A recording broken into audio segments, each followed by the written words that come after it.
Hello guys, welcome back to VP Reaction. I'm Vicky. Peter here. Welcome to today's reaction episode. Yeah. And today you're back with an episode of Eltonjohn. I think it's a video of or a documentary of the band Eltonjohn.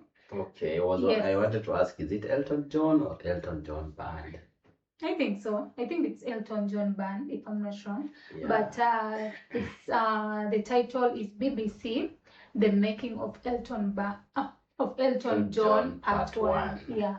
So is it maybe a documentary stating their creation of the Eltonjohn band or something? Let's find out. Yes, I think maybe it's something like that. But let's know more about it when we dive into the video. Yeah. It was suggested by Dan, so thank you so much, Dan, for this. Thank you for your request and for your support as well. Yeah, and if you are an Elton John fan, you have not subscribed yet, subscribe here. And if you also like what we do here, remember we do this here each and every day. And by doing it daily, we accommodate all of your favorites here. So suggest that on our Buy Me Coffee link. You'll find the link on our channel description. Of course. And a Patreon. Patreon don't miss, because there's movies and other exclusive content. So check our channel description importantly. Gentlemen, you've all been waiting for the biggest, most colossal, gigantic, fantastic Elton John.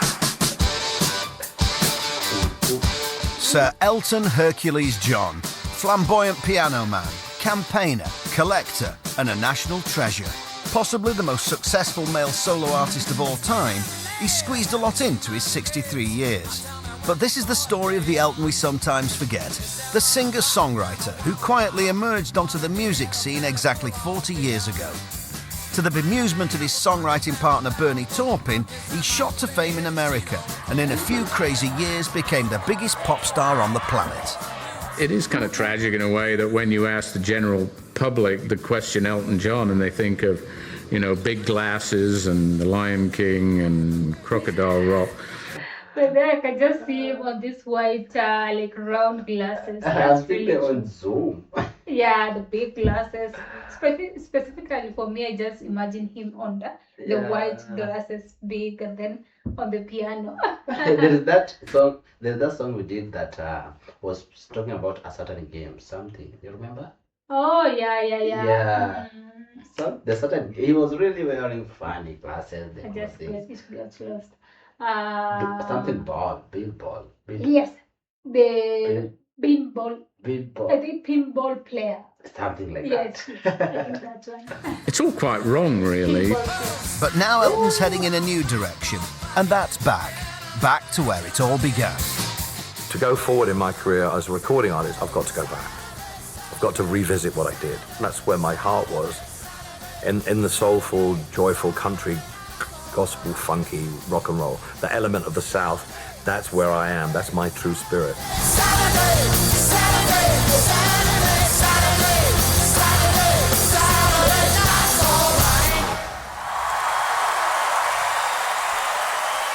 Madman across the water.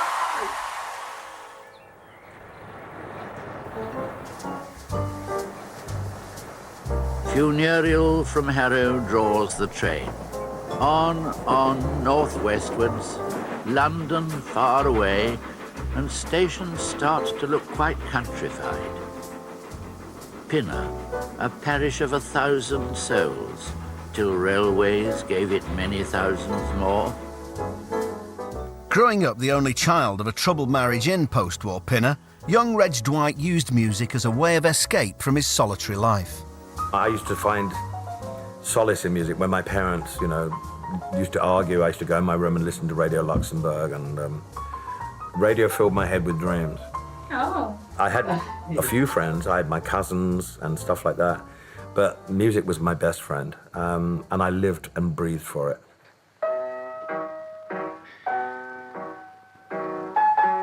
I grew up playing by ear at a very early age. I could pick up any tune and play it. And when I started playing the piano by ear, it was Winifred Atwell and people like that. By 8, he had already started playing any key he wants. Wow, talent.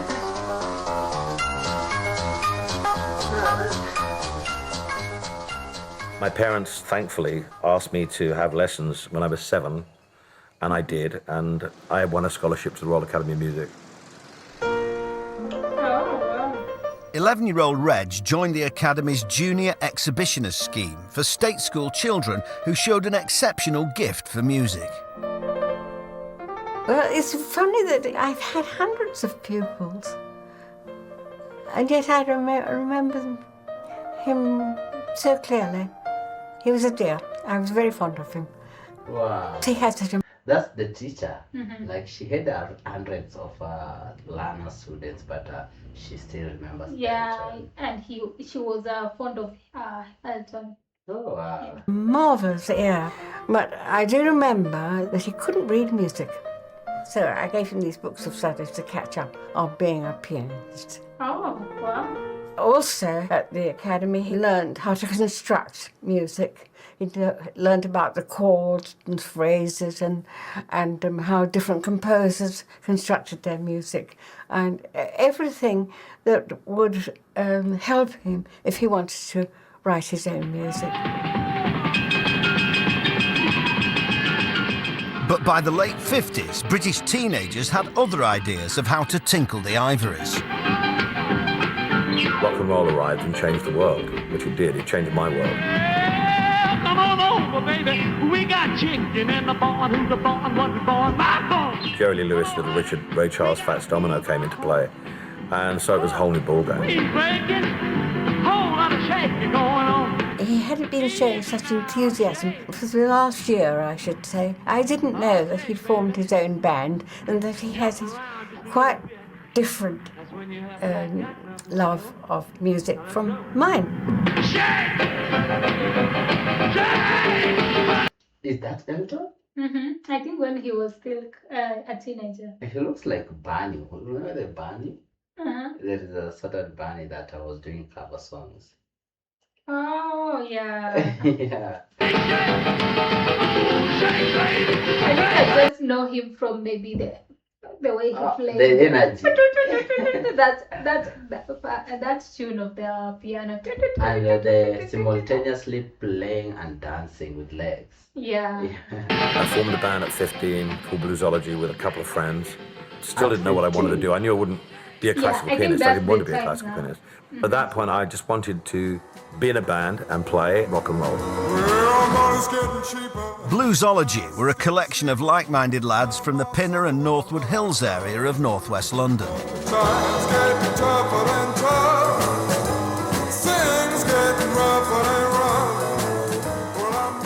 Reg was square compared with the other people that were in our band. Very short hair, little round glasses. He didn't look the part at all. We didn't see a great deal of him sort of socially, but directly he got down and played. Everything else was just put aside. He obviously had an immense talent.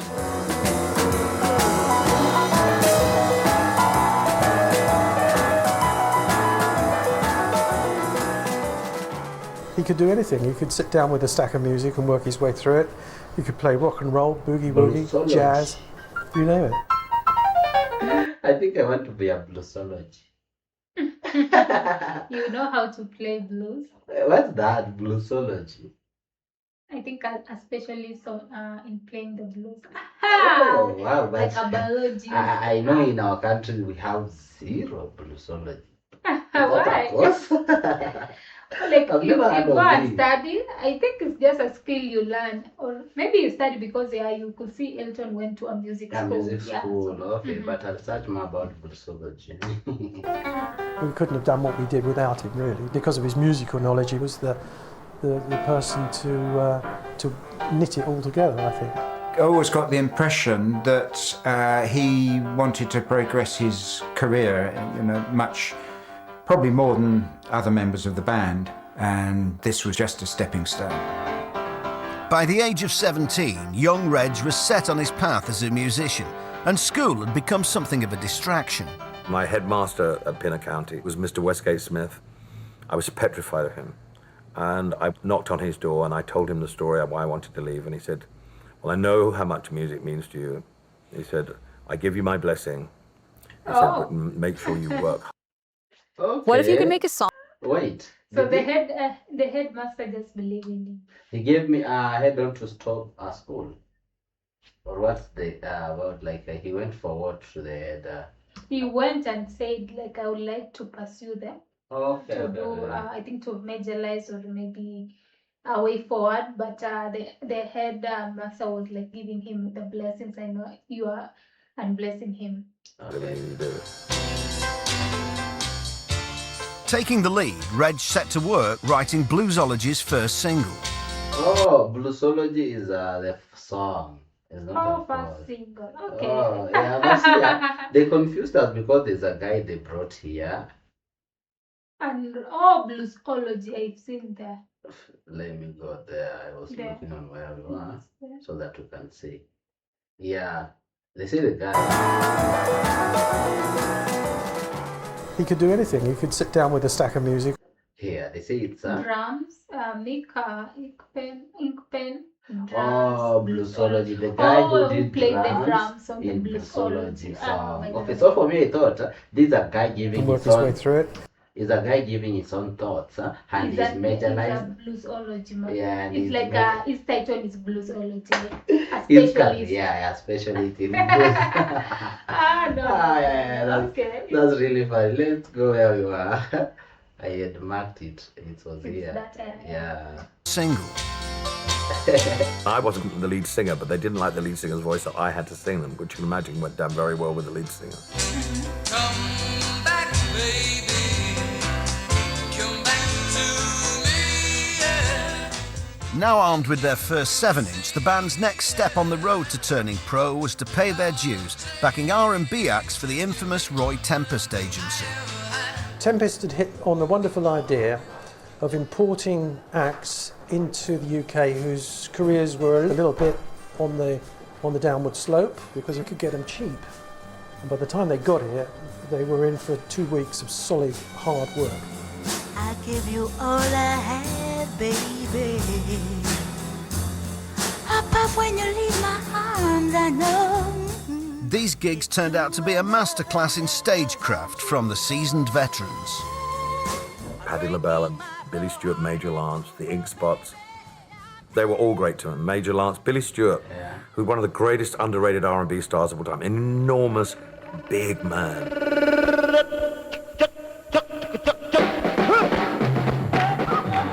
The way he carried him. I think you want to know that. Who's that guy? Oh. They're talking about someone that wants something and they gave us an intro part of it. Listen to this. Veterans. Patti LaBelle and Billy Stewart, Major Lance, the Ink Spots. They were all great to him. Major Lance, Billy Stewart, who's one of the greatest underrated R&B stars of all time. Billy Stewart. Oh, Billy Stewart. Yeah, Okay, one of the greatest underrated. We have done Billy Stewart. No. Yeah. We've done Dave Stewart, but I don't think Billy. Enormous, big man. No, we've not done.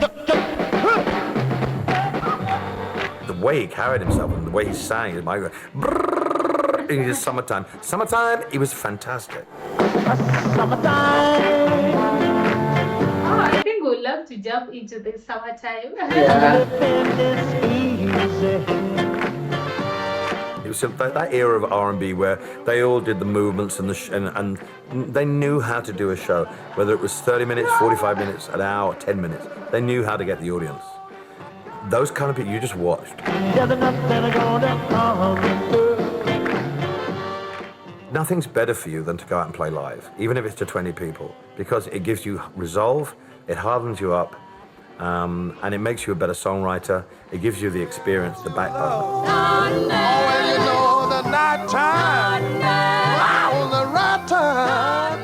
Having made a name for themselves as a backing band, Bluesology's next gig came from a little closer to home. We joined Long John Baldry. John was a blues singer, so we were doing Della Reese, Nina Simone songs. Great. Fantastic. We're talking about Mr. Long John Baldry. He was pretty well established on the blues scene anyway, Baldry, actually. And then subsequently he had a big #1 hit in 1967, this dreadful toe-curling record Let the heartaches begin.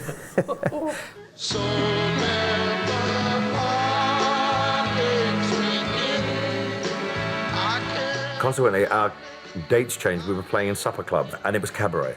And I was playing, I was getting more and more depressed. And I thought, this isn't the reason I wanted to play in a band. I hate this.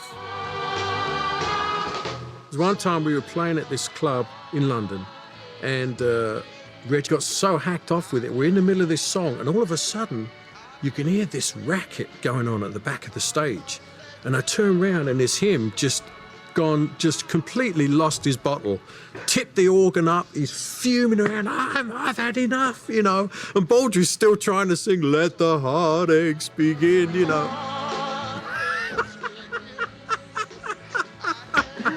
It was time to go then, yeah. Okay. If I don't go, I'm going to be stuck here or work in a record shop, you know. There's no future. There's no future in this. There's no future whatsoever. So I answered that infamous advert of Liberty Records in the NME, wanting talent and songwriters.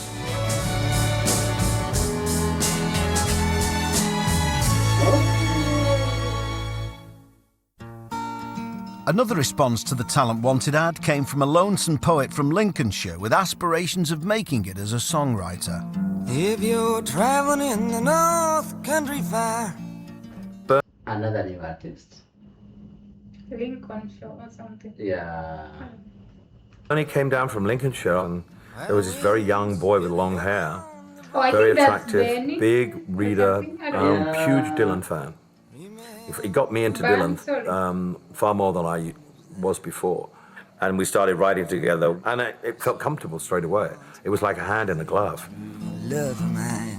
I just remember that we were both very shy, you know.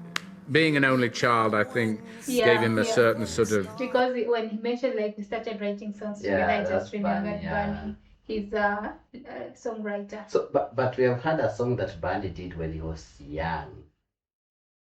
And that intro was that when he was going to that cemetery. No, I think they were talking about some kind of show, an advertisement in some show. That's where I think they now came Bunny. Okay. Way of being. And for me, you know, being a country kid in the big city, I was sort of out of my depth. So I think we were both sort of swimming in deep water and basically trying to find something to hang on to, and we found each other. Bunking at Reggie's mum's house in Pinner, the new best friends settled into a daily routine, commuting from the suburbs to swinging Soho. So Bunny became his best friend at the moment. Yeah. You know, Denmark Street, I mean, on any given day, you could see pretty much anybody going through there. So bands like the Kinks, the Stones, Donovan, they'd be doing their publishing deals and recording demos. So there was all this activity going on. In contrast to this youthful scene, Reg and Bernie's destination was an apprenticeship in the old world music biz mecca known as Tin Pan Alley. It's London's Tin Pan Alley, birthplace of melodies which have kept Britain singing in good times and in bad. Just 60 yards of plate glass windows. The pair were fixed up with a job as staff writers at the Beatles' veteran song publisher Dick James Music. It was a very old school environment. Dick was a hardline Jewish music businessman, and he ran an office that was a little bit old-fashioned in a way. It was like the changing of the guard. You know, it was so funny because a lot of the guys that had these office cubicles within Dick James's office, they were like artifacts of the music hall days, you know. We'd hang out in the pubs and stuff like that and listen to all the old cronies talk about the good old days and have them sort of point fingers at us and say, you're not professionals, you know, you got to be around for a long time to be called a professional. And now, ladies and gentlemen, a song for Europe. And tonight, song number 4, written by Bernie Taupin and Elton John. Okay. Lulu sings, I Can't Go On Living Without You.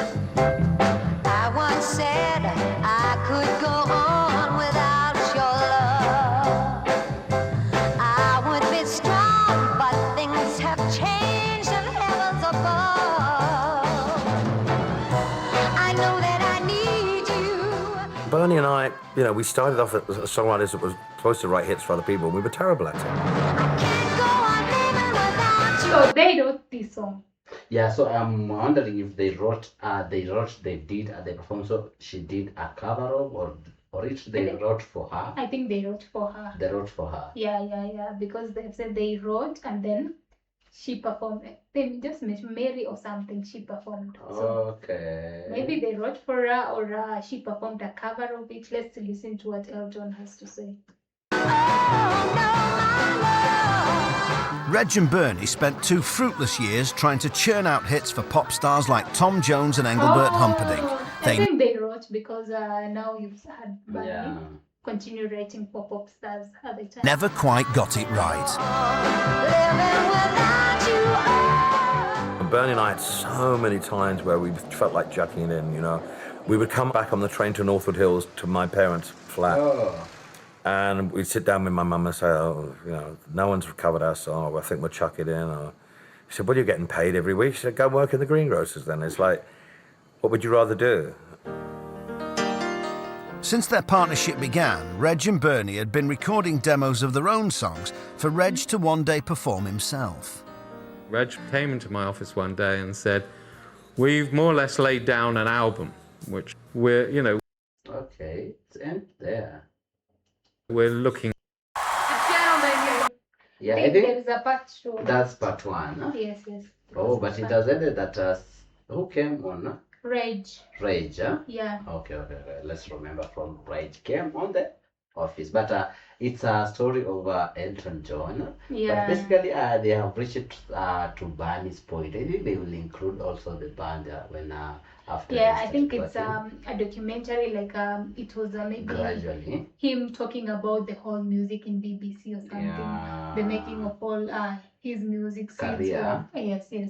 Since how he started, how it developed until the band time and all that. So I think we still have a long way to tackle because this is just part 1. I think part 2, 3, 4 will be coming. So stay tuned. And this is what we like here, and this is why we do it each and every day. To stay tuned with us, subscribe fast. And on this episode, share your thoughts. Are you a Eltonjohn fan? And or when was the first time hearing about Eltonjohn? Yeah, that must be much interesting. Yeah. Tell us more about any information you have about Elton. Stay tuned for episode or part 2. Part 2 of it. Yeah. But I really learned like today now Bernie and Elton became like best friends. They were writing songs to other artists and all that. So that's really interesting. So thank you so much, Dan, for this. Thank you. This was really so thoughtful of you and educative. So we're ready for part 2 to learn more. Stay tuned. And see you. Yeah. Okay. Before that, does Bernie has any other his own songs? I don't know. Yes, I think he's a writer, just writing. He's just a writer, yes. or maybe before he started writing, did he sing his own songs? We have not been told yet, maybe. But If you you guys know. can comment Yeah. down. Yeah. Is he just a writer or did at any time sing any song, cover any song? We'd love to know, but stay tuned for more. We are out. Bye-bye.